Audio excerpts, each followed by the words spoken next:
Maintenant, dans Jean 15 à partir du verset 1, dans Jean 15 à partir du verset 1, il dit je suis le vrai cep et mon père est le vigneron. Maintenant, si lui et le père sont identiques, il n'y a pas de différence. Il faut nous donner la similitude entre le cep et le vigneron. Lui donner la similitude entre le cep et le vigneron. Si tu sous-entends qu'entre Jésus et Dieu, il n'y a pas de différence. Oh, il dit que dans Jean 15, il dit que je suis le vrai cep et mon père est le vigneron. Mais il est dit lui-même, il est dit lui-même à Thomas que lui et le père sont un. Maintenant, pourquoi il met la différence que lui il est le vrai cep et son père est le vigneron? Donc ça veut dire qu'il y a une différence entre les deux. Le vigneron, c'est celui qui s'occupe de qu'on appelle des pieds de vigne.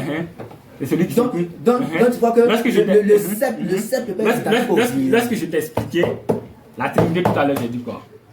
C'est trois en un, mais les trois jouent un rôle différent. Dieu le Père, écoute, Dieu le Père, c'est la divinité, c'est la divinité, la nature divine de Dieu.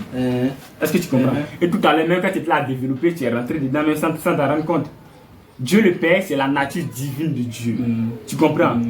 Jésus, qui est Dieu le Fils, c'est la gloire, les honneurs, les louanges que Dieu reçoit à travers lui. Tu comprends? Maintenant, le Saint-Esprit, qui est l'Esprit de Dieu, c'est la connexion du Fils entre le Père et le Fils. Et c'est la connexion du Fils entre le Père et le Fils lui-même. Parce que le Saint-Esprit, lui, c'est la manifestation, la puissance de Dieu.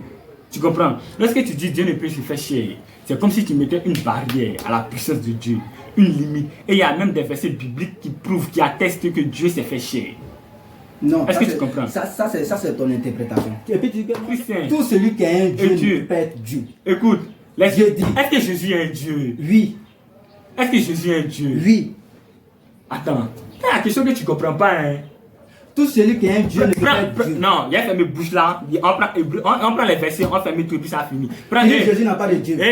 Attends, mais Jésus a dit l'Éternel mon Dieu. Il a dit ça lui-même. Jésus est un Dieu, mais il n'a pas un Dieu.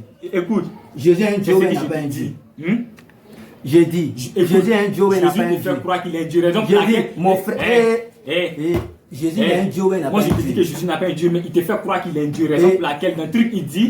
Donc quand il fait croire qu'il est un Dieu, il ment. Attends. Écoute, si de suite, moi je viens puis je te dis. Moi j'admets que Jésus n'est pas un menteur. Moi écoute, mais ça veut dire que voilà. Attends, écoute, je dis, moi je dis. Pourquoi quand Jésus est venu puis il a dit Jésus des gens n'ont pas cru? J'ai dit, il faut le croire. J'ai dit, tout celui qui est un Dieu ne peut pas être Dieu. Jésus n'a pas un Dieu. Tu veux changer le débat, non? Non, on est toujours dans la divinité. On est toujours dans la divinité. Tu vas me montrer un verset biblique où Jésus dit qu'il est Dieu, non? Il a un Dieu, non? Oui. Ok. Ça, je ne dis pas le contraire, mais je dis il fait cela, pour que toi tu le crois. Parce que lui-même, il a dit. Même Apocalypse, même selon la présupposée résurrection, même selon la présupposée résurrection, même après la présupposée résurrection, il a toujours un Dieu. Apocalypse 3, verset 12. Celui qui vaincra, je ferai de lui une colonne dans le temple de mon Dieu. Et il n'en sortira plus. J'écrirai sur lui le nom de mon Dieu et le nom de la ville de mon Dieu, de la nouvelle Jérusalem qui descend du ciel d'auprès de mon Dieu et mon nouveau nom. Tout celui qui est un Dieu de nos propos, on a dit Dieu n'est pas visible ou bien ne peut se rendre visible en aucun cas. Et tout celui qui est un Dieu ne peut pas être Dieu. Et celui qui mange, qui dort, qui somnole, ne peut pas être Dieu. Donc c'est ça qu'on a établi. Et à chaque fois quand Jésus s'exprimait, il mettait toujours la différence entre lui et Dieu. Donc c'est pourquoi il va dire dans Jean 1,18, personne n'a jamais vu Dieu, mais le Fils unique est dans le sein du Père et celui-là qui a fait connaître. C'est pourquoi vous allez voir dans Exode 33, 20, Dieu dit que l'homme ne peut voir ma face et vivre, car celui qui verra ma face mourra.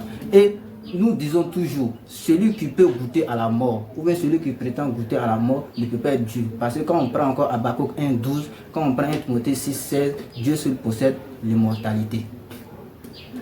Donc, le dernier verset, c'est Actes des Apôtres 7,55.